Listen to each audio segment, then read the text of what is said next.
उपनगरातल्या टॉप 9 बातम्या पाहूयात। मुंबईतल्या अटल सेतूवर सर्रास ओव्हर स्पीडिंग, वाहतूक व्यवस्थापनाच्या कार्यक्षमतेवर प्रश्नचिन्ह निर्माण, पनवेल आरटीओकडून यंत्रणेच्या माध्यमातून 1 लाख चलान जारी। मुंबईत गणपती विशेष ट्रेनमुळे 14 कोटी 46 लाखांची कमाई। यंदाच्या गणेशोत्सव काळामध्ये मध्य आणि पश्चिम रेल्वेच्या मुंबई कोकण मार्गावर 382 विशेष एक्सप्रेस धावल्या। संजय गांधी उद्यानाचा झोनल मास्टर प्लॅन अंतिम टप्प्यात, सूचना हरकती नोंदवण्याचे मुंबई महापालिकेचे नागरिकांना आवाहन।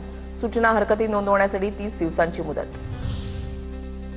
मुंबईच्या पालिका रुग्णालयामध्ये उंदीर पकडा मोहीम राबवली जाणार। कूपरमधील घटनेनंतर प्रशासन अलर्ट मोडवर, नायन, सायर, केईएम आणि जेजेसह इतर रुग्णालयांमध्ये मोहीम राबवणार।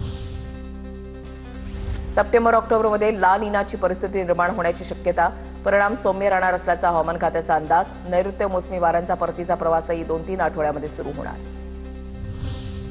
कर्जत यार्डच्या कामासाठी मध्य रेल्वेवर सलग 2 दिवस ब्लॉक। आज आणि उद्या सलग 2 दिवस विशेष ब्लॉक। सकाळी 11:20 ते दुपारी 1:50 या वेळेमध्ये ब्लॉक असणार। ब्लॉक दरम्यान काही लोकल फेऱ्या रद्द। शिष्यवृत्ती परीक्षेमध्ये उत्तीर्ण होणाऱ्या विद्यार्थ्यांपैकी 16,000 विद्यार्थ्यांना केंद्र आणि राज्य सरकार शिष्यवृत्ती देते। याचा लाभ अधिकाधिक विद्यार्थ्यांना व्हावा, यासाठी विद्यार्थ्यांच्या संख्येमध्ये वाढ करण्याचा निर्णय। व्यावसायिक अभ्यासक्रमासाठी 52 देशातील 1112 विद्यार्थ्यांचे महाराष्ट्रामध्ये प्रवेशासाठी अर्ज।